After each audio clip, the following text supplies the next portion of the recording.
WhatsApp വഴി English പഠിക്കാൻ English cafe ഉള്ളപ്പോൾ ഇംഗ്ലീഷ് ഒരു വിഷയമേ അല്ല. English cafe presents you the perfect English. English cafe, we present you the perfect English.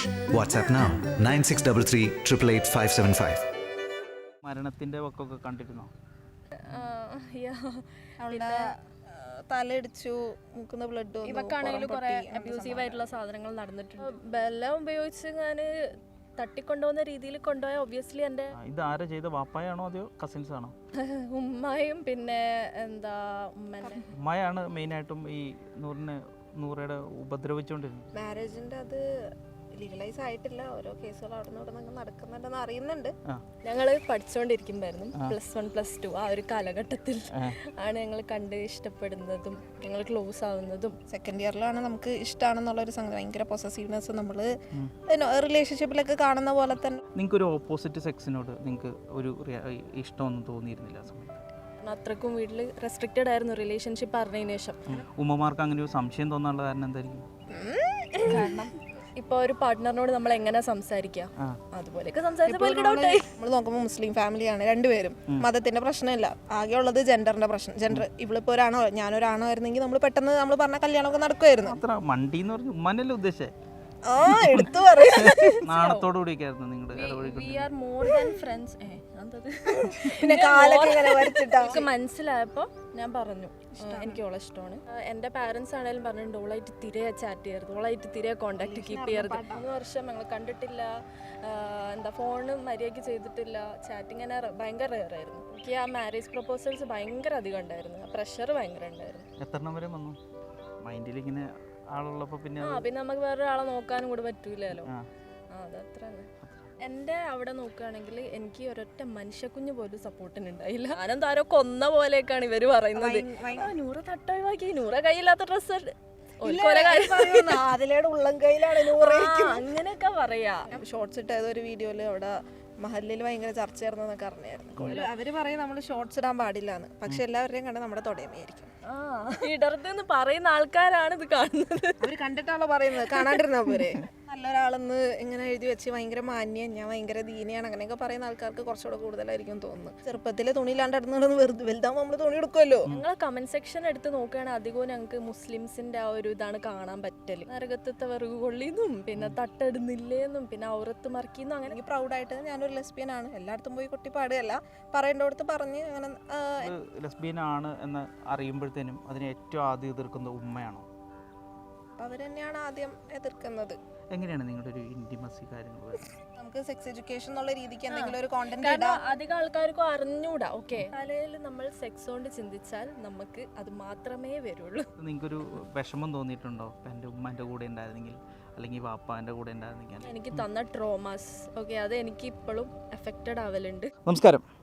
Kerala സമൂഹത്തിൽ ഏറെ ചർച്ച ചെയ്യപ്പെട്ട ലെസ്ബിയൻ കപ്പിൾ ആദില നൂറ, ഇവരുടെ വിശേഷങ്ങളുമായിട്ടാണ് നമ്മളിന്ന് വന്നിട്ടുള്ളത്. നമസ്കാരം. നമസ്കാരം. എന്ത് പറ്റി? നല്ല ചിരിയിലാണല്ലോ.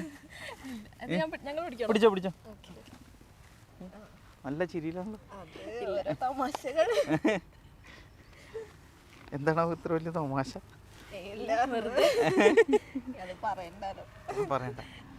ഇപ്പോൾ നിങ്ങളുടെ കല്യാണം കഴിഞ്ഞിട്ട് ഏകദേശം 1 വർഷം കഴിഞ്ഞില്ലേ? അത് കല്യാണമല്ലായിരുന്നു, അതൊരു ഫോട്ടോഷൂട്ടായിരുന്നു. ഫോട്ടോഷൂട്ടായിരുന്നോ? വെറുതെ പറ്റിച്ചല്ലേ? ഇവിടെ നമുക്ക് കല്യാണം കഴിക്കാനുള്ള ഒരു നിയമമല്ലല്ലോ, അപ്പോൾ അത് കല്യാണം അല്ലായിരുന്നു, ഫോട്ടോഷൂട്ട്. ഫംഗ്ഷനായിട്ട് വെക്കാം, പക്ഷെ അന്ന് നമ്മളൊരു ഫോട്ടോഷൂട്ട് എന്നുള്ള രീതിക്കാണ് ചെയ്തത്. എന്നിട്ട് അത് കഴിഞ്ഞിട്ട് ഇപ്പോൾ കുറച്ച് നാളായില്ലേ? അത് കഴിഞ്ഞിട്ട് ഇപ്പോൾ 2 വർഷമായി. 2 വർഷമായി. അത് കഴിഞ്ഞിട്ട് നിയമവുമായിട്ട് എങ്ങനെ മുന്നോട്ട് പോയിക്കൊണ്ടിരിക്കുകയാണോ?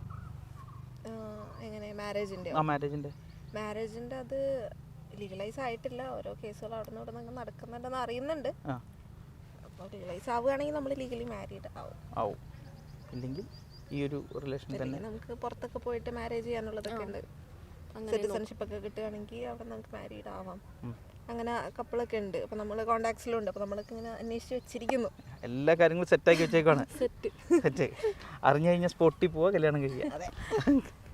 നിങ്ങളുടെ ഒരു ആദ്യത്തെ ഉള്ളൊരു വിവാഹം, നിങ്ങളുടെ ആദ്യ ഒരു പ്രണയം ഉണ്ടല്ലോ, നിങ്ങൾ കണ്ടുമുട്ടിയ സമയം, അങ്ങനെയുള്ള അതിനെക്കുറിച്ചൊക്കെ ഇപ്പോഴും ഓർക്കാറുണ്ടോ?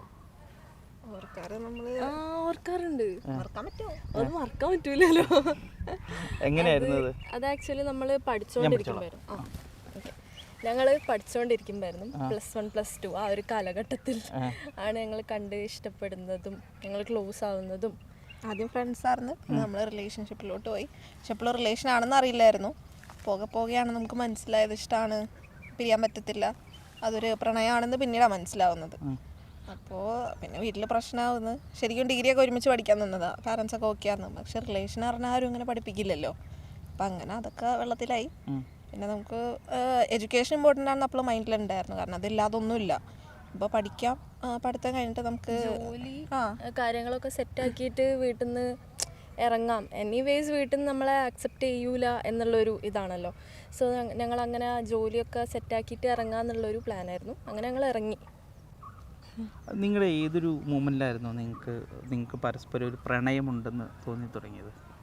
അത് ശരിക്കും പറഞ്ഞാൽ നമുക്ക് തോന്നി തുടങ്ങിയെന്ന് പറഞ്ഞാൽ പ്രശ്നങ്ങൾ വന്നപ്പോഴാണ്. ആ ഒരു ടൈമിൽ തീരെ നമുക്ക് ഇൻട്രാക്ട് ചെയ്യാൻ പറ്റത്തില്ല, സംസാരിക്കാൻ അങ്ങനെ ഒരു ഇതൊക്കെ വന്നപ്പോൾ നമ്മൾ ഓൾറെഡി ബെസ്റ്റ് ഫ്രണ്ട്സ് ആയിരുന്നു. ഒരു ഇയർ, സെക്കൻഡ് ഇയറിലാണ് നമുക്ക് ഇഷ്ടമാണെന്നുള്ളൊരു സംഗതി. ഭയങ്കര പൊസസീവ്നെസ് നമ്മൾ റിലേഷൻഷിപ്പിലൊക്കെ കാണുന്ന പോലെ തന്നെയുള്ള സംഗതികളൊക്കെ തോന്നി. പക്ഷെ അത് ഫ്രണ്ട്ഷിപ്പാണെന്നുള്ള രീതിക്കാണ് അപ്പോഴും വിചാരിച്ചത്. പക്ഷെ ബട്ട് സ്റ്റിൽ എന്തോ ഒരു സ്പാർക്ക് ഉണ്ടായിരുന്നു. അത് ഫിഗർ ഔട്ട് ചെയ്യാൻ പറ്റിയിട്ടുണ്ടായിരുന്നില്ല, കാരണം നമ്മൾ കണ്ടുവരുന്ന അങ്ങനെയല്ലല്ലോ. ഞങ്ങൾ കണ്ടുവരുന്നത് എന്താ വെച്ചാൽ എല്ലായിടത്തിലും ഒരു ഹെട്രോസെക്ഷൽ റിലേഷൻഷിപ്പ്, പിന്നെ സെയിം സെക്സ് റിലേഷൻഷിപ്പ്. നമ്മൾ അവിടെ സൗദിയിൽ പഠിച്ചുകൊണ്ടിരിക്കുമ്പോൾ ഞങ്ങൾ കാണുന്നില്ല, ഞങ്ങൾക്ക് അതിൻ്റെ ഒരു അറിവുമില്ല. നാട്ടിലങ്ങനെ നമ്മൾ വെറുതെ പറഞ്ഞെങ്കിലും അങ്ങനെയൊക്കെ സ്കൂളിലൊക്കെ അങ്ങനെ പറയല്. അവിടെ അങ്ങനെയൊന്നുമില്ല. നമ്മൾ സ്കൂളിൽ പോകുന്നു, റൂമിൽ വരുന്നു, പിന്നെയും പോകുന്നു, അങ്ങനത്തെ ഒരു ലൈഫ് സ്റ്റൈലായിരുന്നു അവിടെ. അപ്പം അതിനെപ്പറ്റി ഒന്നും അറിയില്ല. അപ്പോൾ നമ്മളിങ്ങനെ ഗൂഗിളൊക്കെ ചെയ്ത് നോക്കുമ്പോൾ വെലിങ്ങനെ കണ്ടില്ല, പക്ഷെ ചെറുതായിട്ട് ചിലവരെ കണ്ടായിരുന്നു. സൂഫി, അഞ്ജലി, അവർ പുറത്താണ്, ഒരാൾ പാകിസ്ഥാനി, ഒരാൾ ഇന്ത്യനാണ്. അപ്പോൾ അവരുടെയൊക്കെ ഇത് കണ്ടപ്പോൾ ഓക്കെ, അപ്പോൾ ഇങ്ങനത്തെ സംഭവം ഉണ്ടല്ലേ എന്നൊക്കെ ഉള്ളൊരു സാധനം അടിച്ച് പിന്നെ ഇഷ്ടമായി. അത് മുന്നോട്ട് കൊണ്ടുപോകണമെന്ന് തോന്നി. അങ്ങനെ ഇപ്പോൾ ഇവിടെ വരെ എത്തി. ഇപ്പം നിങ്ങൾക്ക് ആ സമയത്ത് നിങ്ങൾക്ക് പരസ്പരം ഒരു ഇഷ്ടം തോന്നിയെന്ന് പറഞ്ഞു. അപ്പം നിങ്ങൾ സെയിം സെക്സാണ്, നിങ്ങൾക്കൊരു ഓപ്പോസിറ്റ് സെക്സിനോട് നിങ്ങൾക്ക് ഒരു ഇഷ്ടമൊന്നും തോന്നിയിരുന്നില്ല ആ സമയത്ത്? നമുക്ക് ഒരാൾ ഇഷ്ടപ്പെടുമ്പോൾ എങ്ങനെയാണ് വേറൊരാൾ ഇഷ്ടം തോന്നുക? അങ്ങനെ തോന്നിയൊന്നുമില്ല. അങ്ങനെ തോന്നായിരുന്നെങ്കിൽ ഞങ്ങൾക്ക് തോന്നായിരുന്നു. കാരണം 3 വർഷം ഞങ്ങൾ തിരെ കണ്ടിട്ടോ എന്താ പറയുക, കോൾ ചെയ്യൽ പോലും ഭയങ്കര റെയർ ആയിട്ടുള്ള ഒരു സംഭവമായിരുന്നു. കാരണം അത്രക്കും വീട്ടിൽ റെസ്ട്രിക്റ്റഡ് ആയിരുന്നു റിലേഷൻഷിപ്പ് അറിഞ്ഞതിന് ശേഷം. അങ്ങനെ പല പ്രാവശ്യമാണ് പിടിക്കുന്നത്. പിന്നെ പൂച്ച ഒരു പ്രാവശ്യമല്ലേ ചൂടുവെള്ളത്തിൽ ചാടുള്ളൂ, പിന്നെ മനസ്സിലാവുള്ളൂ. ഉമ്മമാരാണല്ലോ, എന്തായാലും മനസ്സിലാവും. നമ്മൾ ഇപ്പോൾ കൈ ഇങ്ങനെ പോവുകയാണെങ്കിൽ ചാറ്റ് ചെയ്യാനാണോ അവളോട് ചാറ്റ് ചെയ്യുന്നത്, അങ്ങനെ മനസ്സിലാവും. അപ്പോൾ കുറേ പ്രാവശ്യം അവർക്ക് തന്നെ ഡൗട്ട് ഉണ്ട്. അപ്പോൾ അവരും ഭയങ്കര എന്താ പറയുക, നമ്മളപ്പോൾ കോളിങ്ങും കാര്യങ്ങളൊന്നും ഇല്ലായിരുന്നു, ചാറ്റ് ചെയ്തിടും, അങ്ങനത്തെ ഒരു സംഗതി. അപ്പോൾ അതിൻ്റെ ഇടയ്ക്കൊക്കെ നമുക്ക് പലരോടും പ്രണയം തോന്നായിരുന്നു, നമ്മൾ തമ്മിലുള്ള ജെനുവിൻ അല്ലായിരുന്നെങ്കിൽ. സോ അങ്ങനെയൊന്നും തോന്നിയിട്ടില്ല. പക്ഷേ 2 പെൺകുട്ടികൾ തമ്മിൽ ആ സമയത്ത് സംസാരിക്കുന്നു എന്ന് പറഞ്ഞൊരു പ്രണയത്തിൻ്റെ ഇതിലേക്ക് പോകാനുള്ള കാരണം എന്തായിരിക്കും? ഉമ്മമാർക്ക് അങ്ങനെ ഒരു സംശയം തോന്നാനുള്ള കാരണം എന്തായിരിക്കും? റിലേഷൻഷിപ്പിലാവുമ്പോൾ നമ്മൾ ഇപ്പോൾ ഒരു പാർട്ട്ണറിനോട് നമ്മൾ എങ്ങനെ സംസാരിക്കുക, അതുപോലെയൊക്കെ സംസാരിച്ചപ്പോൾ നീ പഠിച്ചാ, നീ ചാപ്റ്റർ പഠിച്ചോന്നല്ലോ നമ്മൾ ചോദിക്കുക. പിന്നെ എങ്ങനെയാ? ഇല്ല, നമ്മളതിൽ സംസാരിക്കുന്നുണ്ട്. നമ്മളിപ്പോൾ ഞാൻ ഇവളും പറയുമായിരുന്നു, നമ്മൾ നോക്കുമ്പോൾ മുസ്ലിം ഫാമിലിയാണ് രണ്ടുപേരും, മതത്തിന്റെ പ്രശ്നമില്ല, ആകെയുള്ളത് ജെൻഡറിന്റെ പ്രശ്നം. ജെൻഡർ ഇവളിപ്പോൾ ഒരാണോ ഞാനൊരാണോ ആയിരുന്നെങ്കിൽ നമ്മൾ പെട്ടെന്ന് നമ്മൾ പറഞ്ഞ കല്യാണമൊക്കെ നടക്കുമായിരുന്നു. അപ്പം അങ്ങനെയൊക്കെ സംസാരമൊക്കെ പോയിട്ടുണ്ട്. വായിച്ച ഏത് മണ്ടിക്ക് മനസ്സിലാവൂലേ ഇഷ്ടത്തിലൊന്നും. അല്ല, അതിന് മാത്രം മണ്ടി എന്ന് പറഞ്ഞു ഉമ്മാനല്ലേ ഉദ്ദേശിച്ചേ? എടുത്തു പറയാ, നമ്മളങ്ങനെ ഉമ്മാരങ്ങനെ വിളിക്കില്ലേ? എന്തായാലും ഒരു ഫ്രണ്ട്ലി രീതിയിലൊക്കെ വിളിക്കുന്ന കേട്ടോ, വെറുതെ ഒന്നുമില്ല. ഓക്കെ, അങ്ങനെ നമ്മളൊരാളോട് ഇഷ്ടപ്പെടുമ്പോൾ നമ്മളിപ്പോൾ ഐ ലവ് യു പറയും, എനിക്ക് നിന്റെ കൂടെ ജീവിക്കണം പറയും. അങ്ങനെ നമ്മൾ പല ടോക്ക് ആൻഡ് ചാറ്റ്സ് കണ്ടിട്ടില്ലേ? അതൊക്കെ ഉണ്ട്. പക്ഷെ അത് പെൺകുട്ടികളല്ലേ? എന്തിനാ പ്രണയത്തിന് പിന്നെന്താ? അല്ല, പെണ്ണാണെന്ന് വെച്ചിട്ട് നമ്മൾ ഐ ലവ് യു ബ്രാക്കറ്റിൽ പെണ്ണ് നമ്മൾ ഇടും ഇല്ലല്ലോ. ഐ ലവ് യു എന്ന് മാത്രമല്ലേ ഇടത്തുള്ളൂ. അല്ല, ഇപ്പം നമ്മളിപ്പോൾ ആണുങ്ങളൊക്കെ ആണെങ്കിൽ സംസാരിച്ചിരിക്കുമ്പോൾ എന്തെങ്കിലും കാര്യം പറയണേ, അല്ലെങ്കിൽ എന്തെങ്കിലും ഒരു കാര്യം സംസാരിച്ചിട്ടുണ്ടെങ്കിൽ സോപ്പിടാൻ വേണ്ടിയിട്ടാണെങ്കിലും നമ്മൾ പറയാറുണ്ട്. എന്തെത്തു പറയല്? ആണുങ്ങൾ തമ്മിലോ? അതിപ്പോ എന്താ പറയാ, നമ്മൾ സിബ്ലിങ്സിനോട് പറയില്ല ഐ ലവ് യു. പക്ഷെ അത് ഡിഫറൻസ് ഉണ്ട്. ഓക്കെ, ഓൾക്ക് ഞങ്ങളെ ആക്ഷൻസ് ആയാലും പിന്നെ എന്താ പറയാ, ഞങ്ങൾ അങ്ങോട്ടും ഇങ്ങോട്ടും എന്താ പറയാ, ഇതിന് ഇടപഴകുന്നതൊക്കെ കണ്ടിട്ട് ഡൗട്ട് അടിച്ച് മനസ്സിലായി. We are more than friends. പിന്നെ കാലൊക്കെ ഇങ്ങനെ വരച്ചിട്ടാ we are more than friends മനസ്സിലാവും ഒബിയസ്ലി. പിന്നെ ഞാൻ പറയുകയും ചെയ്തിട്ടുണ്ട്, പറഞ്ഞു. അതായത് അവർക്ക് മനസ്സിലായപ്പോൾ ഞാൻ പറഞ്ഞു എനിക്ക് ഓളെ ഇഷ്ടമാണ്, ഓക്കെ എന്നെ ഇഷ്ടമാണ്. അപ്പോൾ അവിടെ തുടങ്ങി പ്രശ്നങ്ങൾ ഫുള്ള്. അവിടെ നിന്നാണ് പ്രശ്നങ്ങളുടെ ഒരു തുടക്കം. ആ തുടക്കം കഴിയുമ്പോൾ ഫസ്റ്റ് വന്നത് നൂറയുടെ സൈഡിൽ നിന്നാണ്. ചാറ്റ് ചെയ്തിട്ട് അത് അവിടെ ഇട്ടുകൊണ്ട് പോയി അവള് ലോഗ് ഔട്ട് ആക്കാൻ. എനിക്ക് അങ്ങനത്തെ ഒരു സ്പെല്ലിംഗ് മിസ്റ്റേക്ക് വന്നിരുന്നു. അതായത് ഞാനിപ്പോൾ ചാറ്റ് ചെയ്യുകയാണെങ്കിൽ അങ്ങനെ ഒരു അശ്രദ്ധ കേടുകൊണ്ട് ഞാൻ ചിലപ്പോൾ അവിടെ ലോഗ് ഔട്ട് ചെയ്യാണ്ട് ഇട്ടേക്കും. അങ്ങനെയൊക്കെ കണ്ടുപിടിക്കും. പിന്നെ എൻ്റെ പാരൻസ് ആണെങ്കിലും പറഞ്ഞിട്ടുണ്ട് ഓളായിട്ട് തിരെ ചാറ്റ് ചെയ്യരുത്, ഓളായിട്ട് തിരെ കോണ്ടാക്ട് കീപ്പ് ചെയ്യരുത്, റിലേഷൻഷിപ്പ് പോയിട്ട് ഫ്രണ്ട്ഷിപ്പ് പോലും എനിക്ക് കീപ്പ് ചെയ്യാൻ പാടില്ല നിങ്ങൾ രണ്ടാളും, അങ്ങനെ ഒക്കെ പറഞ്ഞു. അപ്പം ഞാൻ പറഞ്ഞു എനിക്ക് പറ്റൂല, കാരണം എനിക്ക് ഓളെ ഇഷ്ടമാണ്, ഓക്കെ എന്നെ ഇഷ്ടമാണ്. സോ അതെനിക്ക് പറ്റൂല എന്നൊക്കെ പറഞ്ഞപ്പോൾ പ്രശ്നങ്ങളൊക്കെ അധികമായി. പിന്നെ എൻ്റെ ഫോൺ എടുത്ത് വെക്കാൻ തുടങ്ങി, അങ്ങനെയൊക്കെ കുറേ പ്രശ്നങ്ങൾ. ഭയങ്കര കെയറിങ് ആയിരുന്നു അല്ലേ ആര്? നൂറനെ. അവളെന്നെ കെയർ ചെയ്യുന്ന കണ്ടിട്ടില്ല? ഞാനും കെയർ ചെയ്യലുണ്ടല്ലോ. ഇല്ലെന്നോ? അതെന്താ അങ്ങനെ കെയറിങ് എന്ന് പറയാൻ കാരണം? അല്ല, ഇങ്ങനെ ഒരു കെയറിങ് കാര്യങ്ങളൊക്കെ വരുമ്പോഴാണല്ലോ ഒരു ഇഷ്ടം കൂടി വരുന്നത്. അപ്പൊ അവൾ എന്നോട് കെയറിങ് ഇല്ലാതെ എനിക്ക് എങ്ങനെ അവളോട് ഇഷ്ടാവുന്നേ? അല്ല, രണ്ടുപേർക്കും അത് ഉള്ളപ്പോഴാണ്. ഇപ്പോഴല്ലേ പറയുന്നത് രണ്ടുപേർക്കും ഉണ്ടെന്ന്? അതല്ല ഞാൻ പറഞ്ഞു. കെയറിങ് മാത്രല്ല, there is something else. Okay, നമ്മളാ ഒരു കെയറിങ് ഇപ്പൊ സിബ്ലിങ്സ്, അമ്മമാരും അച്ഛന്മാരെല്ലാവരും റിലേഷൻഷിപ്പിലും ഉണ്ടാവൂലേ, ഫ്രണ്ട്ഷിപ്പിലും എല്ലാത്തിലും ഉണ്ടാവും. സോ അത് കെയറിങ് മാത്രല്ല, നമ്മൾ റിലേഷനിലാണ്. ഓക്കെ, അപ്പോൾ നമുക്ക് രണ്ടുപേർക്കും അങ്ങോട്ടും ഇങ്ങോട്ടും ഇഷ്ടമാണ്. ഞങ്ങൾ കെയറിങ് പറയുകയാണെങ്കിൽ ഞങ്ങൾ അങ്ങോട്ടും ഇങ്ങോട്ടും കെയർ ചെയ്യലുണ്ട്. പൊസസീവ്നെസ് ആണെങ്കിലും അങ്ങോട്ടും ഇങ്ങോട്ടും പൊസസീവ് ആവലുണ്ട്. അപ്പോൾ അത് കെയറിങ് മാറ്റർ മാത്രമല്ല. ഈ പൊസസീവ് ആവുന്ന പറഞ്ഞല്ലോ, അത് ഏതൊക്കെ രീതിയിൽ വരാറുണ്ട്. കാരണം എന്താ വെച്ച് കഴിഞ്ഞിട്ടുണ്ടെങ്കിൽ നല്ലൊരു പെൺകുട്ടീനെ കണ്ടു കഴിഞ്ഞിട്ടുണ്ടെങ്കിൽ നോക്കുമെന്നോ, അല്ലെങ്കിൽ ആണുങ്ങൾ ആരെങ്കിലും നോക്കുമെന്നോ, അങ്ങനെയുള്ള ഇതിലാണോ പൊസസീവ് ആവുന്നത്? ഇല്ല, അത് സ്കൂളിൽ പഠിച്ചുകൊണ്ടിരിക്കുമ്പോ സമയത്ത് നമുക്ക് ലഞ്ച് ബ്രേക്ക്, നമുക്ക് രാവിലെ വെളുപ്പിന് ക്ലാസ് തുടങ്ങും. ലഞ്ച് ബ്രേക്ക് ഒരു 15 മിനിറ്റ് ഒക്കെ ഉണ്ടാവുള്ളൂ. അപ്പോൾ വേറെ ആരിലൊക്കെ സംസാരിക്കാൻ നമ്മൾ സീനിയേഴ്സ് ആയിരിക്കുന്ന ടൈമാണല്ലോ. അപ്പോൾ ജൂനിയേഴ്സ് വന്ന് സംസാരിക്കും.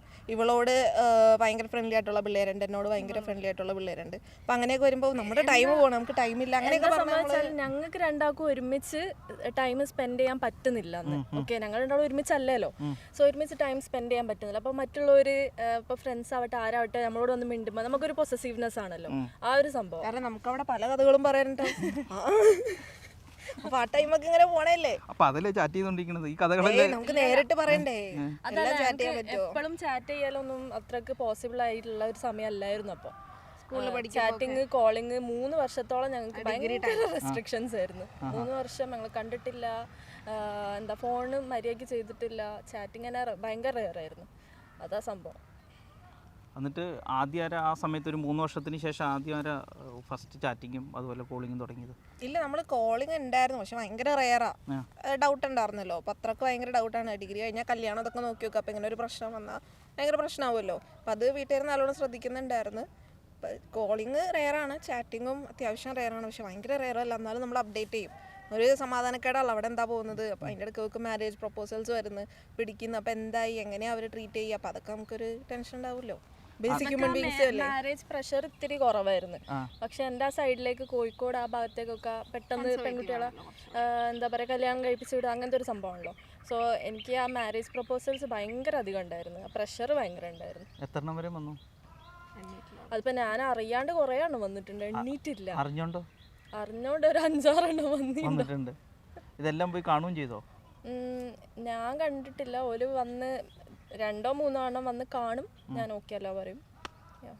മൈൻഡിൽ ഇങ്ങനെ ആളുള്ളപ്പോൾ പിന്നെ പിന്നെ നമുക്ക് വേറെ ആളെ നോക്കാനും കൂടെ പറ്റൂലല്ലോ. അതത്ര തന്നെ. കല്യാണാലോചന വന്നില്ല? എന്ത് ചേട്ടാ പറയുമ്പോ ഒരു വിഷമം. നമ്മൾ ഡിഗ്രി കഴിഞ്ഞിട്ടേ നോക്കുള്ളൂ എന്നുള്ളൊരു ഇതാർന്ന്. എല്ലാവരും പഠിക്കുന്ന ഒരു ഇതാണ്. ഫാമിലിയിലുള്ള എല്ലാവരും പഠിത്തം കഴിഞ്ഞിട്ടാണ് മാരേജ് ഒക്കെ നോക്കിയിരുന്നത്. അപ്പൊ അങ്ങനെ ഒരു ഇതുള്ളപ്പോൾ അതിന് മുന്നേ ഒന്നും വന്നിട്ടില്ല. ഇപ്പോൾ ഈ പ്രശ്നങ്ങളൊക്കെ ഉണ്ടായല്ലോ, ഈ പ്രശ്നങ്ങൾ ഉണ്ടായ സമയത്ത് നിങ്ങൾക്ക് ഏറ്റവും കൂടുതൽ സപ്പോർട്ട് ചെയ്താരായിരുന്നു? നമ്മൾ ഇറങ്ങുന്ന ടൈമിൽ ഇറങ്ങുന്ന സമയത്ത് നിങ്ങൾ തമ്മിലുള്ള പ്രശ്നങ്ങൾ വീട്ടിൽ പിടിച്ചിട്ട് ഇവിടെ വീട്ടിൽ പിടിച്ച് പൂട്ടിയിടുകയും കാര്യങ്ങളൊക്കെ ചെയ്തില്ല? എൻ്റെ അവിടെ നോക്കുകയാണെങ്കിൽ എനിക്ക് ഒരൊറ്റ മനുഷ്യക്കുഞ്ഞ് പോലും സപ്പോർട്ടിനുണ്ടായില്ല. ഞാൻ മാത്രമായിരുന്നു ആ ഒരു സ്ട്രഗിളിലൂടെ പോയത്. എനിക്ക് ഒരാൾ സപ്പോർട്ടിനുണ്ടായില്ല. വീട്ടിൽ പിടിച്ച് പൂട്ടിയിട്ട സമയത്ത് ആരും സപ്പോർട്ടിനില്ല. അതായത് ഇറങ്ങിയിട്ട് പിടിച്ചുകൊണ്ടുപോയി കഴിഞ്ഞാൽ ആ ടൈമിൽ അപ്പൊ ആരും ഉണ്ടായിരുന്നൊന്നുമില്ല. അതും സ്വന്തം വീട്ടിലല്ലേ, ഏതോ ഒരു കൗൺസിലർ എന്ന് പറയുന്ന ഒരു ആചാര്യ വീട്ടിലാണ് കൊണ്ടുപോയിട്ട്. ഇവർക്കും അങ്ങനെ ജെനുവിൻലി പറയുകയാണെങ്കിൽ ആരും അങ്ങനെ സപ്പോർട്ടിനൊന്നും ഉണ്ടായിട്ടില്ല. വീട്ടിൽ നിന്ന് അങ്ങനെ ആരും ഉണ്ടായിരുന്നിട്ടില്ല. പിന്നെ കമ്മ്യൂണിറ്റിയിൽ നിന്ന് ചില മെമ്പേഴ്സ് നമ്മളെ സപ്പോർട്ട് ചെയ്യുന്നുണ്ടായിരുന്നു. അപ്പോൾ അതല്ലാതെ വേറെ അങ്ങനെ ഒന്നും ഉണ്ടായിട്ടൊന്നുമില്ല. പിന്നെ നിയമമാണ് സപ്പോർട്ട് ചെയ്ത് അതിൻ്റെ ഉള്ളിലൂടെ കടന്നുപോയി ലാസ്റ്റ് നേടിയെടുത്തത്. ആ സമയത്ത് ഇത് നിങ്ങൾ ഒപ്പമായി എന്ന് അറിഞ്ഞതിന് ശേഷം നിങ്ങൾക്ക് സപ്പോർട്ട് ചെയ്ത ആളുകളുണ്ടോ? ഒപ്പമായി എന്ന് അറിഞ്ഞിട്ട് ഫാമിലിയിൽ നിന്ന് ആരും വന്ന് അങ്ങനെ സപ്പോർട്ടൊന്നും ചെയ്തിട്ടൊന്നുമില്ല. അല്ലാണ്ട് കുറച്ച് പേര് സപ്പോർട്ട് ചെയ്തു. ആരൊക്കെയായിരുന്നു അത്? അത് നമ്മളിപ്പോ പേര് പറയുന്നില്ല. ചില ഫ്രണ്ട്സ് പഴയ നമ്മളിടക്ക് വെച്ച് കോണ്ടാക്ട് ഒക്കെ പോയിട്ടുള്ള ചിലരിട്ടോ 2-3 പേര് അങ്ങനെയൊക്കെ വന്ന് നമ്മളോട് എന്തോന്നാ ഇവളെ പിടിച്ചോണ്ട സമയത്താണെങ്കിൽ എന്നെ ഒന്ന് സമാധാനിപ്പിക്കുകയും ഫോൺ ചെയ്തിട്ട് മെസ്സേജ് ഇട്ടൊക്കെ അങ്ങനെയൊക്കെ ഉണ്ടായിട്ടുണ്ട്. അതല്ലാതെ വേറെ നമ്മൾ കമൻസ് ചിലത് വായിക്കും. അന്ന് ഭയങ്കര ബാഡായിരുന്നു, അപ്പോഴത്തേനും ഭയങ്കര ബാഡായിരുന്നു അന്ന്. അപ്പം ചിലത് ഇങ്ങനെ നല്ല ഇതിൽ ഇപ്പം ഒന്നിച്ചല്ലോ അങ്ങനത്തെയൊക്കെ ഉള്ളതിൽ റയർ കേട്ടോ അങ്ങനെ ഉണ്ടായിരുന്നു. അല്ലാതെ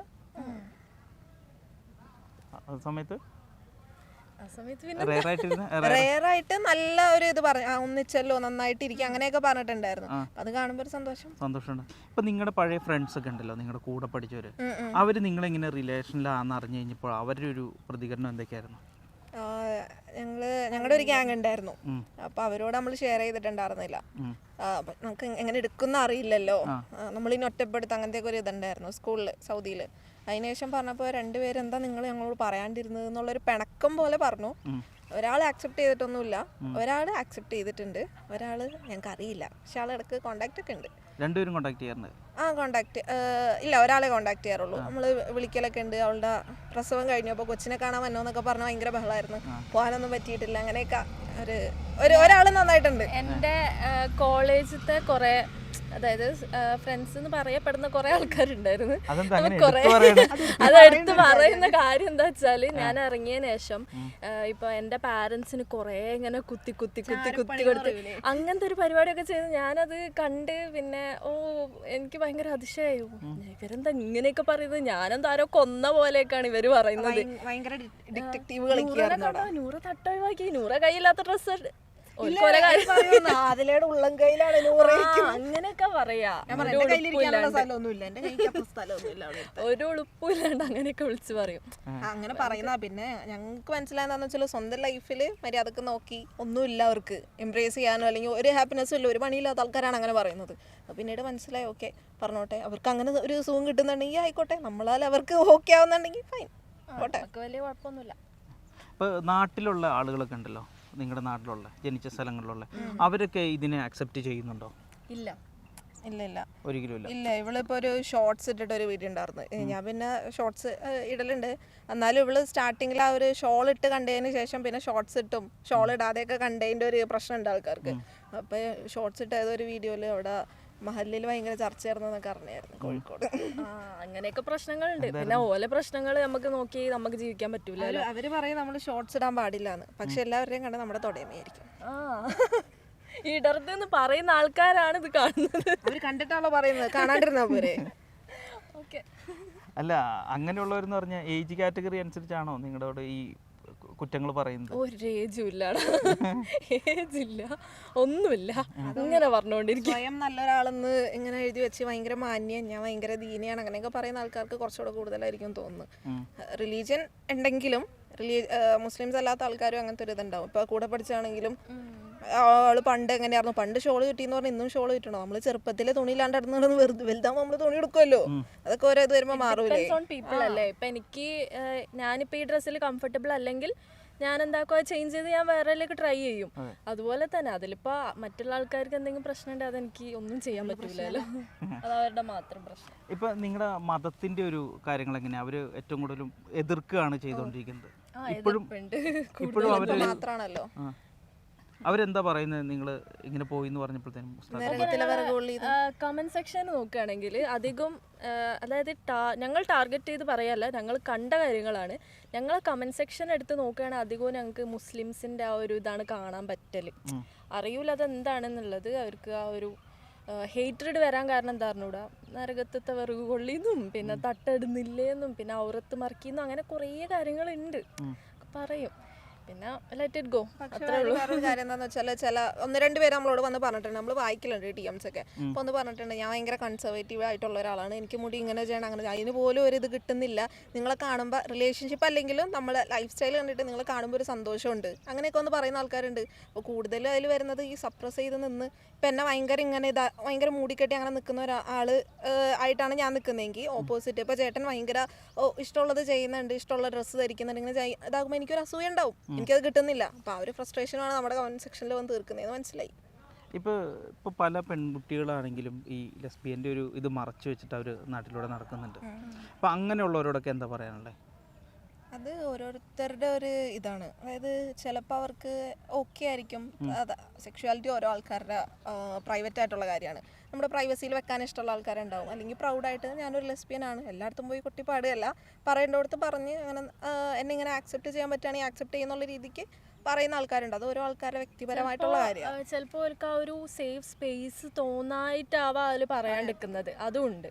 അപ്പോൾ ആ ഒരു സേഫ് സ്പേസ് തോന്നിയാൽ അവർക്ക് ചിലപ്പോൾ ആരോടെങ്കിലുമൊക്കെ ഡിസ്ക്ലോസ് ചെയ്ത് ഓപ്പൺ അപ്പ് ആവാനും ചാൻസസ് ആർ ദെയർ.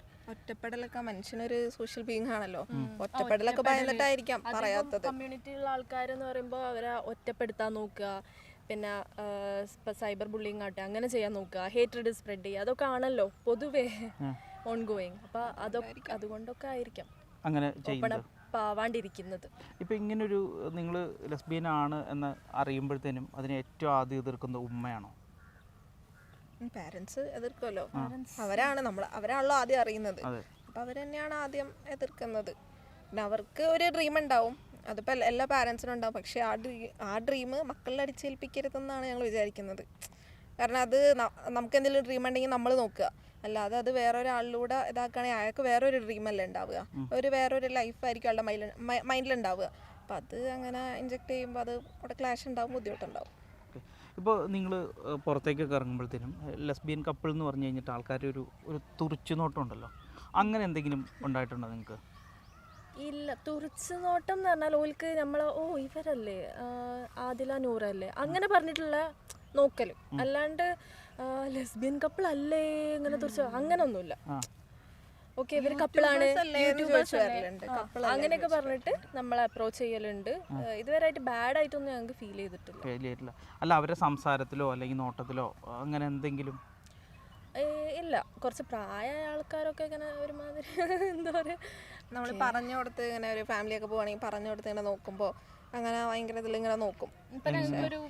അത് ഇങ്ങനെ ഭയങ്കര ദേഷ്യത്തോടൊന്നുമില്ല. ഇപ്പം നമ്മളിപ്പോൾ ആരെങ്കിലും മുന്നേ കണ്ടിട്ടുണ്ട്, നമ്മളിപ്പോൾ യൂട്യൂബിലുണ്ട് അങ്ങനെയൊക്കെ ഉണ്ടല്ലോ. അപ്പം അങ്ങനെ ഒരാൾ നേരിൽ കാണുമ്പോൾ ചില ആൾക്കാർ ഇത് ഇവരാണോ ഇങ്ങനെ ഒരു കൺഫ്യൂഷൻ അങ്ങനെയൊന്നും അല്ല, അത് ദേഷ്യത്തോടെ നോക്കിയില്ല. അല്ലാതെ നിങ്ങൾ വേറെ ഏതെങ്കിലും ഒരു അർത്ഥം വെച്ച് നോക്കാറുണ്ടോ?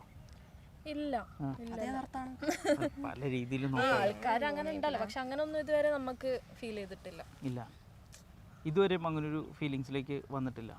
ഇല്ല, അതുവരെ അങ്ങനെ ഫീൽ ചെയ്തിട്ടില്ല ആൾക്കാരുടെ അടുത്തുനിന്ന് വന്നിട്ടില്ല. ഇപ്പം ആൾക്കാർക്കും കൂടുതലും അറിയണ്ടേന്ന് പറഞ്ഞിട്ടുണ്ടെങ്കിൽ നിങ്ങളുടെ ഒരു ഇൻറ്റിമസി എങ്ങനെയാണ് എന്നുള്ളൊരു സാധനം ഉണ്ടല്ലോ, അതിനെക്കുറിച്ചാണെങ്കിലും കൂടുതലും ആൾക്കാർ ചോദിക്കുകയും ചെയ്യുന്നുണ്ട്. എങ്ങനെയാണ് നിങ്ങളുടെ ഒരു ഇൻറ്റിമസി കാര്യങ്ങൾ വരുന്നത്? അതൊക്കെ ചേട്ടാ ഓരോരുത്തരുടെ പ്രൈവസി അല്ലേ. നമ്മളിപ്പോൾ എങ്ങനെ ഇപ്പം ഞാനിപ്പോൾ ചേട്ടനോട് ചോദിക്കുക, ചേട്ടാ നിങ്ങളെ പ്രൈവസി, അതായത് നിങ്ങളെ ഇൻറ്റിമസി എങ്ങനെ അപ്പോൾ പോയിക്കൊണ്ടിരിക്കുന്നതെന്ന് വെച്ചാൽ എങ്ങനെ അപ്പോൾ ഫീൽ ചെയ്യാം? നിങ്ങളോട് ചോദിക്കാനുള്ള കാരണം എന്ന് വെച്ചിട്ടുണ്ടെങ്കിൽ നിങ്ങൾ ലെസ് കപ്പിളാണ്, അതുകൊണ്ടാണ് ആൾക്കാർക്കൊരു ഇത് വരുന്നത്. Actually pleasure is different for every one. Okay, അത് നമ്മളെ ഇഷ്ടമാണ്, എങ്ങനെയാണ് ഓരോ ആൾക്കാർക്കും ഓരോ രീതിക്കായിരിക്കും പ്ലഷർ ഉണ്ടാവുക. അപ്പം അത് ഞങ്ങൾക്ക് പ്രൈവറ്റ് ആയിട്ട് വെക്കാനാണ് താല്പര്യം. നമ്മളെല്ലാം മീഡിയയുടെ മുന്നിൽ തുറന്നു കാട്ടുക അങ്ങനെയില്ല, അത് ഞങ്ങൾക്ക് താല്പര്യമില്ല, അങ്ങനെ പറയാൻ ഞങ്ങളുടെ പ്രൈവസി എന്നുള്ള രീതിക്ക്. So let's ignore that. പറയുന്നില്ല. പക്ഷെ നിങ്ങളുടെ വീഡിയോയിൽ ഏറ്റവും കൂടുതലായിട്ട് വരുന്നൊരു കമന്റ് ആണത്. അതിനെപ്പറ്റി ഞാനുള്ള ആലോചിച്ചിട്ടുണ്ട്, നമുക്ക് സെക്സ് എഡ്യൂക്കേഷൻ എന്നുള്ള രീതിക്ക് എന്തെങ്കിലും ഒരു കോണ്ടന്റ് ഇടാം. അധികം ആൾക്കാർക്കും അറിഞ്ഞൂടാ. ഓക്കെ, സെക്സ് എഡ്യൂക്കേഷൻ ആ ഒരു സംഭവം അധികം ആൾക്കാർക്കും ഇപ്പം നമ്മളെ കേരളത്തിലുള്ള അധികം ആൾക്കാർക്കൊന്നും അറിയാനൊന്നും ചാൻസ് ഇല്ല. സോ ആ ഒരു ക്വസ്റ്റ്യൻ, ഒരു ക്യൂരിയോസിറ്റി അത് ഉണ്ടാവാൻ ചാൻസസ് ആർ ദെയർ. ഓക്കെ, ഞങ്ങൾ എങ്ങനെയാണെന്നല്ല, പൊതുവേ ഒരു സെയിം സെക്സ് റിലേഷൻഷിപ്പിൽ എങ്ങനെയാണെന്നുള്ള രീതിക്ക് അത് ഞങ്ങൾ കുറച്ചും കൂടെ ഒന്ന് നമ്മൾ കൊടുക്കുമ്പോൾ ഭയങ്കര ഇതായിട്ട് കൊടുക്കാൻ പറ്റത്തില്ലല്ലോ. അപ്പോൾ അത് അങ്ങനത്തെ ഒരു രീതിക്ക് കൊടുക്കണമെന്ന് വിചാരിച്ചിരിക്കുന്നുണ്ട്. അപ്പോൾ ആൾക്കാരുടെ ഒരുവിധപ്പെട്ട സംശയം മാറുമായിരിക്കും. അല്ല, അങ്ങനെ ഒരു സെക്സ് എഡ്യൂക്കേഷൻ കേരളത്തിൽ വേണമെന്ന് നിങ്ങൾക്ക് തോന്നുന്നുണ്ടോ? എല്ലാം സെക്സ് എഡ്യൂക്കേഷൻ വേണമല്ലോ. അതില്ലാത്തതിന്റെ കുറെ ഇത് നമ്മൾ പിന്നെ കമന്റ് ബോക്സിൽ കാണല്ലോ. എന്തൊക്കെയാ കാണുന്നത്? അത് പലതരം വൃത്തികേടുകളും എന്തൊക്കെയോ വൃത്തികേടുകളൊക്കെ. അത് തലയിൽ തലച്ചോറല്ല വേറെ എന്തോ ഉള്ള ആൾക്കാർ അങ്ങനെ പറയുമല്ലോ. തലയിൽ നമ്മൾ സെക്സ് കൊണ്ട് ചിന്തിച്ചാൽ നമുക്ക് അത് മാത്രമേ വരുള്ളൂ. തലച്ചോറ് വെച്ച് ചിന്തിക്കാൻ പറ്റാത്ത ആൾക്കാരാണ് ഞങ്ങളെ കമന്റ് സെക്ഷനിൽ. നല്ല ആൾക്കാരുണ്ട്, അവരെല്ലാം പറയുന്നത് അധികം നെഗറ്റീവ് ആണ് നമ്മളേക്ക്. ഇപ്പൊ അല്ല കേട്ടോ, മുന്നത്തെക്കാളും കുറവാണ് ഇപ്പൊ. ആളുകൾ നെഗറ്റീവായിട്ട് മറന്നാണോ അറിയില്ല. ഇപ്പൊ നമ്മള് നോക്കുകയാണെങ്കിൽ കാര്യമല്ല. 17 മണിക്കൂർ മുന്നേ ഒരു കമന്റ് ഇട്ടെന്ന് വിചാരിക്കും. ആ അക്കൗണ്ട് നമ്മൾ ക്ലിക്ക് ചെയ്യാം, നമുക്ക് അറിയാലോ ഇപ്പൊ ഉണ്ടാക്കിയതാണ്, എത്ര വർഷം എത്ര മിനിറ്റ് മുന്നേ നോക്കുമ്പോൾ 17 മണിക്കൂർ മുന്നേ ആയിരിക്കും ആ കമന്റ് അക്കൗണ്ട് അവിടെ ജനിക്കണത്. അതായത് നമുക്ക് വേണ്ടിയിട്ട് ഫേക്ക് അക്കൗണ്ട് ആൾക്കാർ ഉണ്ടാക്കുന്നുണ്ട്. അപ്പൊ അതില് അത്ര ഡെഡിക്കേഷനിൽ ഒരുപാട് സന്തോഷം. ഹേറ്റേഴ്സ് അത്ര ഡെഡിക്കേഷൻ എടുക്കണോണ്ടേ. ഈ അങ്ങനെ കമന്റ് ഇടുന്നവരോട് എന്താ പറയാനുള്ളത് നിങ്ങൾക്ക്? അത് ഒന്നാമത്തെ കാര്യം നമ്മൾ പറഞ്ഞിട്ട് കാര്യമുണ്ടോന്നാ. നമ്മൾ മുന്നേ റിപ്ലൈ കൊടുക്കുമായിരുന്നു, ഇപ്പൊ കൊടുക്കുന്നില്ല. കാരണം അത് ഇപ്പൊ പറഞ്ഞല്ലോ, ഇപ്പൊ പോസിറ്റീവ് രീതിക്ക് സെക്സ് എഡ്യൂക്കേഷൻ എന്നുള്ള രീതിക്ക് നമുക്ക് അങ്ങനെ അതിനൊരു റിപ്ലൈ കൊടുക്കാം. അതല്ലാതെ നമ്മൾ അതിന് വേണ്ടിയിട്ടിരുന്ന ഒന്നാമത് നമ്മൾ ടൈം വേസ്റ്റ്, എഫേർട്ട് വേസ്റ്റ് ഒന്നുമില്ല. തർക്കിക്കണം എന്ന് വിചാരിച്ച് അല്ലെങ്കിൽ നമ്മളെ ഇഷ്ടമല്ലാണ്ട് മനസ്സിലാക്കണം എന്ന് വിചാരിച്ചിട്ടല്ലായിരിക്കും വരുന്നത്. അങ്ങനെയുള്ള ആൾക്കാരോട് ഒന്നും പറയാനില്ല. ശരിക്കും അവർ പറഞ്ഞോട്ടെ, നോ പ്രോബ്ലം. ഇപ്പോൾ നിങ്ങൾ പൊതുവെ പുറത്തുള്ള പരിപാടികൾക്കൊക്കെ പോക്ക് കുറവാണോ? എന്ന് പറഞ്ഞാൽ പബ്ലിക് ഫംഗ്ഷൻസും കാര്യങ്ങളൊക്കെ അല്ല, അത് ഡിപ്പെൻഡ് ചെയ്യും. ഞങ്ങളെ സമയത്തിനെ ഡിപ്പെൻഡ് ചെയ്യും. ഞങ്ങൾക്കിപ്പോൾ സമയമുണ്ടെങ്കിൽ ഞങ്ങൾക്ക് താല്പര്യം ഉണ്ടെങ്കിൽ if we are mentally okay ഞങ്ങൾ പോകും. അല്ലെങ്കിൽ നമ്മൾ ജോലിയുണ്ട്, യൂട്യൂബ് നോക്കണം, വീട്ടിലെ പരിപാടികളുണ്ട്, അങ്ങനത്തെ എല്ലാം ഞങ്ങൾ രണ്ടാളും തന്നെ മാനേജ് ചെയ്യുന്നത്. അപ്പോൾ ഞങ്ങൾക്ക് ഓക്കെ ആണെങ്കിൽ മാത്രമാണ് ഞങ്ങൾ എന്ത് ഫംഗ്ഷൻ ആട്ടെ എന്തെല്ലാമാണെങ്കിൽ ഞങ്ങൾ പോവുള്ളൂ. അല്ല, നിങ്ങൾ ആരെങ്കിലും ഇങ്ങനെ ഫംഗ്ഷന് വിളിക്കാതിരിക്കോ കാര്യങ്ങൾ അങ്ങനെ എന്തെങ്കിലും ഉണ്ടോ? ഇല്ലല്ല, ഫംഗ്ഷനൊക്കെ വിളിക്കലൊക്കെ ഉണ്ട്. നമ്മൾ ഓഫീസിൽ കുറച്ച് കൊളീഗ്സിന്റെ കല്യാണത്തിന് പോകാൻ പറ്റാത്തതിന്റെ ഒരു ബുദ്ധിമുട്ടുള്ളൂ. സമയത്തിന്റെ ഒരു ഇത് വരുമെന്ന് പറയും, പക്ഷെ പോയിട്ടില്ല. അപ്പൊ അതിന്റെ ഒരു ബുദ്ധിമുട്ട്, അല്ലാതെ വിളിക്കാതിരിക്കാൻ അങ്ങനെ തോന്നിയിട്ടില്ല. നമുക്ക് പോവാൻ പറ്റാത്തതൊരു ഞങ്ങൾക്കൊരു ബുദ്ധിമുട്ടായി ഫീൽ ചെയ്യല് ഉണ്ടല്ലേ. ഇപ്പൊ വീട്ടിൽ നിന്നാണെങ്കിലും ഉമ്മയോ വാപ്പയോ അങ്ങനെ ആരെങ്കിലും വിളിക്കോ എന്തെങ്കിലും ചെയ്തിരുന്നോ? ഇല്ല, എൻ്റെ സൈഡിൽ നിന്ന് വിളിച്ചിട്ടില്ലായിരുന്നു. ഞങ്ങൾ കോൺടാക്ട് ചെയ്യാൻ നോക്കിയിട്ടുണ്ടായിരുന്നു, പക്ഷെ അങ്ങനെ റെസ്പോൺസ് ഒന്നും ഉണ്ടായിട്ടില്ല. അത് ഈ കുറച്ച് മുന്നേ കേട്ടോ, ഇറങ്ങിയപ്പോൾ തന്നെ അല്ല, കുറച്ച് മുന്നേ. അതല്ലാതെ വേറെ റെസ്പോൺസ് ഇല്ല. കസിൻസോ ആരും ഇല്ല, ആരും ഇല്ല.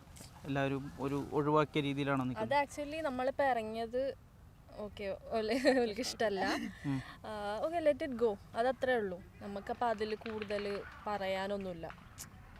ഓലിപ്പോൾ ജീവിച്ചു പോകുന്നു, ഞങ്ങളെ ഇഷ്ടത്തിന് ജീവിച്ചു പോകുന്നു. ഏതെങ്കിലും ഒരു സമയത്ത് നിങ്ങൾക്കൊരു വിഷമം തോന്നിയിട്ടുണ്ടോ? ഇപ്പം എൻ്റെ ഉമ്മൻ്റെ കൂടെ ഉണ്ടായിരുന്നെങ്കിൽ, അല്ലെങ്കിൽ വാപ്പാൻ്റെ കൂടെ ഉണ്ടായിരുന്നെങ്കിൽ, അല്ലെങ്കിൽ വീട്ടിൽ എന്നുള്ള രീതിക്ക് വിഷമം തോന്നിയിട്ടില്ല. എനിക്ക് വിഷമം തോന്നൽ എന്താ വെച്ചാൽ എനിക്ക് തന്ന ട്രോമാസ് ഓക്കെ അത് എനിക്ക് ഇപ്പോഴും എഫക്റ്റഡ് ആവലുണ്ട്. അതുകൊണ്ട് എനിക്ക് ഭയങ്കര വിഷമമുണ്ട്. കാരണം എനിക്ക് ചില നേരം എനിക്ക് ദേഷ്യം വരെ. ട്രോമ എഫക്റ്റഡ് ആവുക എന്ന് പറയുന്നത് അത്രത്തോളം ഒരു കുട്ടിക്ക് ആ ഒരു വീട്ടിൽ നിന്ന് കിട്ടുന്ന ഓരോ സംഭവങ്ങളാണ്. Okay, fine. അതുകൊണ്ട് മാത്രം, അല്ലാണ്ട് പാരൻസിനെ മിസ്സായി എന്നുള്ള അങ്ങനത്തെ വിഷമങ്ങളല്ല, അങ്ങനത്തെ ഇല്ല. മക്കളും അമ്മമാരൊക്കെ നിൽക്കുമ്പോൾ അവർ തമ്മിൽ നല്ലൊരു കെമിസ്ട്രി കാണുമ്പോൾ ഞങ്ങൾക്ക് അങ്ങനെ ഉണ്ടായിട്ടില്ലല്ലോ എന്നുള്ളൊരു സംഗതി അങ്ങനെ തോന്നലുണ്ട്. അതല്ലാതെ ഇടയ്ക്ക് എനിക്ക് ഒരു പ്രാവശ്യം ഒരു ചേച്ചിനാണ് മിസ് ചെയ്തായിരുന്നു. ഉമ്മീനെ പോലെ കാണാൻ തോന്നിയിട്ടുണ്ടായിരുന്നു. ഞങ്ങളോട് പറയുകയും ചെയ്ത്. അപ്പം ഞാൻ സംസാരിക്കും, എന്തായാലും അവർ ഇങ്ങനെ കാണിക്കുന്നത്, സൊസൈറ്റി ഇപ്പം എന്ത് പറഞ്ഞാലും അവരുടെ തന്നെ മക്കളാണല്ലോ, അപ്പം ആക്സെപ്റ്റ് ചെയ്യുക, ഇതൊന്നും ഇല്ലല്ലോ, അങ്ങനെ ഒരു രീതിക്ക് സംസാരിച്ചു എന്നല്ലാതെ പ്രത്യേകിച്ച് കാര്യമൊന്നും ഉണ്ടായില്ല. ഇപ്പോൾ ട്രോമാസിൻ്റെ കാര്യം പറഞ്ഞല്ലോ, എന്തൊക്കെ ട്രോമയായിരുന്നു വീട്ടിൽ അനുഭവിച്ചുകൊണ്ടിരുന്നത്? അത് ആക്ച്വലി ഞാനിപ്പോഴും ഇപ്പോൾ പറയാൻ ഓക്കെ അല്ല, പറയാനുള്ള ഒരു കറേജ് അവൾ ഉണ്ടാക്കിക്കൊണ്ട് ബിൽഡ് ചെയ്ത് വരികയാണ്. Once I'm okay with it ഞാനത് പറയും. ഓക്കെ, ഞാൻ എന്തിലൂടെയൊക്കെ പോയി എന്നൊക്കെ ഉള്ളത് ഞാൻ പറയും. ഞാൻ കംപ്ലീറ്റ്ലി ഞാനൊന്നും പറയലൊന്നുമില്ല. ഓക്കെ, എന്നോട് വരെ പറഞ്ഞത് ഞങ്ങൾ ഈ 3 വർഷത്തിന് ശേഷം ഡിഗ്രി കഴിഞ്ഞ് നേരിട്ട് കാണുമ്പോഴാണ് പറഞ്ഞത്. കാരണം നമുക്ക് അത് പറയാനുള്ളൊരിതില്ലായിരുന്നു. അപ്പോൾ അതിനുശേഷം ആണ് എന്നോട് തന്നെ പറയാൻ ഭയങ്കര ബുദ്ധിമുട്ടായിട്ട്. അതായത് ചിലത് നമുക്ക് വായിന്ന് വരില്ലല്ലോ, അത്ര ബുദ്ധിമുട്ടുള്ള കാര്യങ്ങൾ അങ്ങനെയാണ് പറഞ്ഞത്. അപ്പോൾ അവൾ ഒരു വലിയൊരു ഓഡിയൻസിൻ്റെ മുന്നിൽ പറയുമ്പോൾ അതിൻ്റേതായിട്ടുള്ള ടൈമും ഇത് എടുക്കട്ടെ എന്നുള്ള ഇതിൽ നിൽക്കുക. അപ്പോൾ അതാണ്. അല്ല, ഒരു മരണത്തിൻ്റെ വക്കൊക്കെ കണ്ടിരുന്നോ? മരണത്തിൻ്റെ ഇല്ല. എനിക്ക് എങ്ങനെ സ്ട്രഗിൾ ചെയ്താലും ഞാൻ അതിലൂടെ ഗോ ത്രൂ ചെയ്യും. എനിക്കുണ്ടൊരു ലൈഫ് എന്നേ ഞാൻ വിചാരിച്ചിട്ടുള്ളൂ. മരണം ഇല്ല. അങ്ങനെ അതിനെക്കുറിച്ച് ചിന്തിച്ചിട്ടില്ല. ഇല്ല. എങ്ങനെ ഞാൻ അതിലടുത്ത് എത്തിപ്പെടും എന്നുള്ളൊരു ഉറപ്പിലാണ് നിന്നത്. ആദിലിന്റെ അടുത്ത് എത്തിപ്പെടുന്ന മാത്രല്ല, ഞാനായിട്ട് ജീവിക്കും, ഞാൻ സർവൈവ് ചെയ്യും, ഇതിലൂടെ ഒക്കെ കടന്ന് ഞാൻ പോവും എന്നുള്ളത് എൻ്റെ ഒരു വാശിയായിരുന്നു. അതുണ്ട്. ആ സമയത്ത് എന്തൊക്കെ ഒരു സപ്പോർട്ടാണ് നൂറയ്ക്ക് കൊടുത്തത്? ഇപ്പോൾ പിടിച്ചുകൊണ്ട് പോയ ടൈമിലോ? ആ ടൈമിൽ കോണ്ടാക്ട് ഒന്നും ഉണ്ടായിരുന്നില്ല. 8 ദിവസം കോണ്ടാക്ട് ഉണ്ടായിരുന്നില്ല. ആകെ ഒരു ദിവസം ഉണ്ടായിട്ടുള്ളൂ. അതുണ്ടായതും എൻ്റെ ഒരു എളാപ്പ വന്ന് വിളിച്ചു തന്നതാ. അതായത് മീഡിയയിൽ ഇനി ഇൻ്റർവ്യൂ കൊടുക്കരുത്, അവൾക്ക് പ്രശ്നമാവും എന്ന് പറഞ്ഞാൽ അത് ബ്ലാക്ക് മെയിൽ ചെയ്തത്. അപ്പോൾ ഒന്ന് സംസാരിക്കാൻ തന്ന് പിള്ളേനോട് പറഞ്ഞ് മീഡിയയിൽ ഇനി കൊടുക്കണ്ട. അപ്പോൾ ഞാൻ പറഞ്ഞത് വെറുതെ പറയുന്നതാ, അപ്പോൾ അത് നോക്കണ്ട, ഞാൻ ഇനി കൊടുക്കാമെന്നാണ് വിചാരിക്കുന്നതെന്ന് പറഞ്ഞ്. അവരാരും വിശ്വസിക്കേണ്ടെന്ന് ഞാൻ പറഞ്ഞു. അങ്ങനെ ഒരു ഇത് പറഞ്ഞല്ലാതെ വേറെ ഒന്നും ഉണ്ടായിട്ടില്ല. ഇവള് കുറേ അന്ന് പറഞ്ഞിട്ടുണ്ടായിരുന്നു, എന്നാ കാണണം, സംസാരിക്കണം, എന്നാൽ പിന്നെ ഒന്നും പറയൂല, നിങ്ങൾ എന്താന്ന് വെച്ചാൽ എന്നെ ചെയ്തോന്നുള്ള രീതിക്ക്. അതായത് സൗദിക്ക് കൊണ്ടുപോവേ, വെറുതെ പറഞ്ഞിട്ടാ നമുക്ക് കാണാമല്ലോ. അപ്പം അങ്ങനെ ഒരു ഇതുണ്ടായിരുന്നു. അപ്പം ആ ഒരു സമയത്ത് സംസാരം അല്ലാതെ വേറെ ഒന്നും ഉണ്ടായിട്ടില്ല. ആ ഒരു ടൈമിൽ ചാൻസ് കിട്ടിയിട്ടില്ല. സപ്പോർട്ട് ചെയ്യാനൊന്നും നമുക്ക് കോണ്ടാക്ട് പോയിട്ട് ഒരു സംഗതിയും ഇല്ല, കയ്യിൽ ഫോണ് പോലും ഇല്ലാത്ത അവസ്ഥയാണല്ലോ. അപ്പം അതൊന്നുമില്ല. സപ്പോർട്ട് ആയിട്ട് നമുക്ക് അങ്ങോട്ടും ഇങ്ങോട്ടും സപ്പോർട്ട് ചെയ്യാൻ പറ്റാത്ത അവസ്ഥയായിരുന്നു. ഇപ്പോൾ എളാപ്പ വന്ന് മാനസികമായിട്ട് ഒരു ഇത് തന്നു എന്ന് പറഞ്ഞല്ലോ?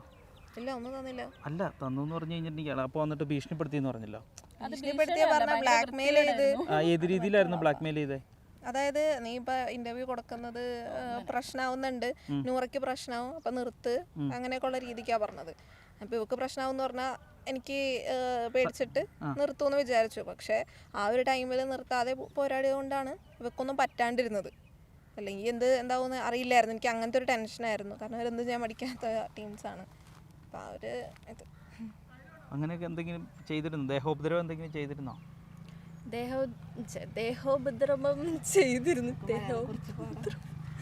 ചെയ്തിരുന്നു. ഉപദ്രവങ്ങളൊക്കെ ചെയ്തിട്ടുണ്ടായിരുന്നു. അവളുടെ തലയിടിച്ചു, മൂക്കുന്ന ബ്ലഡ്. ഇവക്കാണെങ്കിലും കുറെ അബ്യൂസീവ് ആയിട്ടുള്ള സാധനങ്ങൾ നടന്നിട്ടുണ്ട്. അതൊന്നും പിന്നെ നമ്മള് എങ്ങനെ എടുത്തിടൂല. കാരണം ഞങ്ങൾക്ക് തന്നെ ഒരു ട്രോമറ്റൈസ്ഡ് ആയിട്ടുള്ള കാര്യങ്ങളാണ്. ഭയങ്കര എന്തോ പോലെ ആവും കഴിഞ്ഞ കാര്യങ്ങള്. ഞങ്ങൾ അവിടെ തന്നെ ഉപേക്ഷിച്ച് ഞങ്ങൾ വന്ന്. അവരാണെങ്കിൽ അവരുടെ ഇതിൽ നോക്കിപ്പോട്ടെ, നമ്മളോട് ഇങ്ങോട്ട് ഉപദ്രവിക്കാൻ വരണ്ട, നമ്മളൊന്നും അങ്ങോട്ട് വരുന്നില്ല എന്നുള്ളൊരു ഇതാണ്. അതായത് നമ്മൾ അങ്ങോട്ട് ഉപദ്രവം മീൻസ് അവർ ചെയ്യുന്നത് പറയുന്നതാണ് അവർക്ക് ഉപദ്രവം. ഇപ്പൊ തലയൊക്കെ കൊണ്ടുപോയി ഭിത്തിയിലിടിച്ചു, മൂക്കിന് ചോരയൊക്കെ കാറില് അത് അവര് ബലം ഉപയോഗിച്ച് ഞാൻ തട്ടിക്കൊണ്ടുപോകുന്ന രീതിയിൽ കൊണ്ടുപോയാൽ ഒബ്വിയസ്ലി എനിക്ക് ഇതാവുമല്ലോ, പരിക്കേൽക്കും. സോ അവിടെയും ഇവിടെയും തട്ടിങ്ങാന് ബാക്കിൽ നിന്ന് മൂക്കുന്നൊക്കെ ബ്ലഡൊക്കെ വന്നിട്ടുണ്ടായിരുന്നു. അങ്ങനെയൊക്കെ ഉണ്ടായി. ഇത് ആരാ ചെയ്ത? വാപ്പായാണോ അതെയോ കസിൻസ് ആണോ? അല്ല, വാപ്പയൊന്നും അവിടെ അല്ലായിരുന്നു. ഉമ്മയും പിന്നെ ഉമ്മന്റെ ഏതോ ആൾക്കാരൊക്കെ. ഉമ്മയാണ് മെയിനായിട്ടും ഈ നൂറയുടെ ഉപദ്രവിച്ചുകൊണ്ടിരുന്നത്. അതെ, എൻ്റെ ലൈഫ് ലോങ് ഉപദ്രവിച്ചത് അങ്ങനെ വേണേ പറയാൻ. ഞാൻ പറയൂല. അല്ല, ചെറുപ്പം മുതലേ അങ്ങനെ ഒരു ഉപദ്രവം ഉണ്ടായിരുന്നോ? ഉപദ്രവല് ഒന്നും ഉണ്ടായിരുന്നിട്ടില്ല. വേറെ രീതിക്കായിരുന്നു. ഇമോഷണലി ഉള്ളൊരു സംഗതിയായിരുന്നു. അപ്പൊ അത് അവളത് ഓക്കെ ആയിട്ട് പറയും. ഇപ്പൊ അവൾക്ക് പറയണ്ട, മനസ്സിലാവുണ്ട്. അങ്ങനെ സിറ്റുവേഷനിലൂടെയാണ് പോയിക്കൊണ്ടിരുന്നത്. ഇപ്പോൾ നിങ്ങൾ പുറത്തിറങ്ങുന്ന സമയത്ത് ഇപ്പോൾ ഒരുപാട് പെൺകുട്ടികളെ കാണാം, അതുപോലെ തന്നെ ആൺകുട്ടികളെ കാണാം. അപ്പോൾ ആൺകുട്ടികളെ കണ്ടു കഴിഞ്ഞപ്പോഴത്തേക്കും 2 സുന്ദരികളായ പെൺകുട്ടികളെ നിൽക്കുന്നു പറഞ്ഞ് നിങ്ങളെ ഒരു കമൻ്റ് അടിക്കുകയോ അല്ലെങ്കിൽ ആരെങ്കിലും വന്നിട്ട് ഇഷ്ടമാണെന്ന് പറയുമോ, അങ്ങനെ എന്തെങ്കിലും ഒരു ഇതുണ്ടായിട്ടുണ്ടോ? ഇഷ്ടമാണെന്നൊന്നും വന്ന് പറയലൊന്നുമില്ല. ലൈക്ക് എല്ലാവർക്കും അറിയാലോ നമ്മൾ കപ്പിളാണ്. സോ അങ്ങനെ മൂന്നാമത് ഇനിയിപ്പോ പറഞ്ഞോട്ട് 2 പെൺകുട്ടികൾ പോകുന്ന അങ്ങനത്തെ ഒരു എക്സ്പീരിയൻസ് ഒന്നുമില്ല. അങ്ങനെ ഇപ്പോൾ വേറൊരാൾ വന്നിട്ട് ഇഷ്ടമാണെന്നൊന്നും ഇപ്പോൾ നമ്മളോട് പറയൂല. നമ്മൾ കപ്പിളാണല്ലോ. അപ്പോൾ മൂന്നാമത്തെ ഒരാൾ വന്നിട്ട് ഒരിക്കലും നമ്മളോട് ഇഷ്ടമാണെന്ന് പറയേണ്ട ആവശ്യമില്ലല്ലോ. ഇപ്പം അറിഞ്ഞ സമയത്ത്, അറിയാത്ത സമയത്ത് അങ്ങനെ എന്തെങ്കിലും ഉണ്ടായിട്ടുണ്ടോ? അറിയാത്ത സമയത്ത് എന്ന് വെച്ചാൽ പഠിച്ചോണ്ടിരിക്കുന്ന സമയത്ത്. ഇവള് മിക്സ്ഡ് ആയിരുന്നു കോളേജ്, ഞാൻ ഗേൾസ് ഉള്ളിയാ. അത് വേറെ പയ്യന്മാരായിട്ട് റിലേഷൻ ആവണ്ടെന്ന് ഇത് മിക്സ്ഡിൽ കൊണ്ടുപോയി അല്ല ഗേൾസിൽ കൊണ്ടുപോയി ചേർത്ത് പിന്നീടല്ലേ അറിയണം. അതാ കൂടുതൽ ഇങ്ങനെ കൺസർവേറ്റീവായി എങ്ങനെ പണിയിട്ടു. സാരമില്ല, പോട്ടെ. പിന്നെ കെയറിങ് ആയതാ, സാരില്ല. അത് ആരുടെ തീരുമാനമായിരുന്നത്? അത് അവിടെ എല്ലാരും സംസാരിച്ച് അവര് പറഞ്ഞ് നാട്ടില് പഠിച്ചിട്ടില്ലല്ലോ, അപ്പൊ നാട്ടിലിപ്പോ ഭയങ്കര അങ്ങനെ പെങ്കൊച്ചുങ്ങളൊക്കെ വഴിതെറ്റിയൊക്കെ പോകുന്നുണ്ട് പറഞ്ഞു. അപ്പൊ ഗേൾസ് ഉള്ളിൽ ചേർക്കട്ടെ, ചാന്തിലാവട്ടെ, എനിക്ക് പഠിച്ചെന്തായാലും ഇറങ്ങണേ, എന്റെ മൈൻഡിലതാണല്ലോ, അത് വേറെ ഇതൊന്നും ഇല്ലല്ലോ.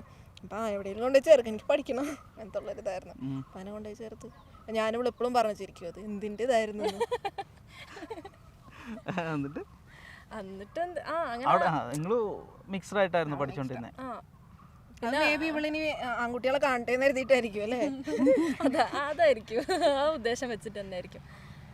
അന്നത്തെ ചെറുപ്പത്തിൽ അങ്ങനെ എന്തെങ്കിലും ആൺകുട്ടികളെ കാണുമ്പോൾ അങ്ങനെ എന്തെങ്കിലും തോന്നാത്ത ഒരു അവസ്ഥയോ അങ്ങനെ എന്തെങ്കിലും ഉണ്ടായിരുന്നോ? നമുക്ക് അങ്ങനത്തെ ഒരു അവസ്ഥ വരണ്ടല്ലോ. നമ്മളിപ്പോ ഒരു ആൺകുട്ടികളെ കണ്ടോ നോക്കില്ല. ഫ്രണ്ട്സ് ഇതല്ല, നമ്മളിപ്പോ കമന്റ് അടിക്കുകയാണെങ്കിലും ഇപ്പൊ ഞാനിവിടെ പോവുകയാണെങ്കിലും ഇപ്പൊ കോളേജിലൊക്കെ നമ്മള് ഇവക്ക് അങ്ങനെ ഫ്രണ്ട്സിന്റെ കൂടെ അങ്ങനെ കോളേജിൽ ഉണ്ടായിട്ടില്ല, എനിക്ക് ഇവിടെ ഉണ്ടായിരുന്നു, അവരൊക്കെ സപ്പോർട്ടീവ് ആയിരുന്നു, ഞങ്ങളുടെ റിലേഷൻ വരെ. അപ്പൊ അങ്ങനെ പോകുമ്പോ നല്ല ഭംഗിയില്ല, അതിപ്പോ ആണ് പെണ്ണെന്നൊന്നും ആവണ്ടല്ലോ. ഇപ്പൊ നമ്മള് ഇപ്പൊ ചേട്ടന്റെ ഹെയർ സ്റ്റൈലിനെ പറ്റിയിട്ട് ഞാനിവിടെ ചിലപ്പോ കമന്റ് അടിക്കും, ചേട്ടന്റെ ഹെയർ സ്റ്റൈൽ നന്നായിരിക്കുന്നുണ്ടെന്നൊക്കെ പറഞ്ഞിട്ട് അങ്ങനെ നമ്മൾ പറയും, നല്ലത് കണ്ടാ നമ്മള് പറയും. അല്ലാതെ എന്ത് കണ്ടാലോ അത് നല്ല ഭംഗിയുണ്ടല്ലോ അങ്ങനെ, അത് മാത്രം. അതിനല്ലാതെ വേറെ അല്ലാണ്ട് ചെറുപ്പത്തിൽ നമുക്ക് ആണുങ്ങളെടുത്തുന്ന എക്സ്പീരിയൻസ് അതൊന്നും അല്ല. Never, it is not like that. അതൊന്നും ഫ്രണ്ട്സ് ഉണ്ട്, ആൺകുട്ടികൾ ഫ്രണ്ട്സ് ഉണ്ട്, ഇപ്പോഴും ഉണ്ട്. അങ്ങനെ ഒന്നുമില്ല, നമുക്ക് അങ്ങനത്തെ പ്രശ്നങ്ങളൊന്നും ഇല്ല. ഓക്കെ, അങ്ങനത്തെ പ്രശ്നങ്ങൾ ഉണ്ടായിട്ടല്ല. ഓക്കെ, ഞങ്ങൾ റിലേഷനിലായിരുന്നു, അങ്ങനെ തെറ്റിദ്ധാരണ ഉണ്ടാവും ആൾക്കാർക്ക്. പക്ഷെ അതല്ല, ഞങ്ങൾ ഇഷ്ടത്തിലായ സാധാരണ മനുഷ്യന്മാർ എങ്ങനെയാണോ ഇഷ്ടത്തിലാവുന്നത് അതുപോലെ തന്നെ. There is nothing more than that.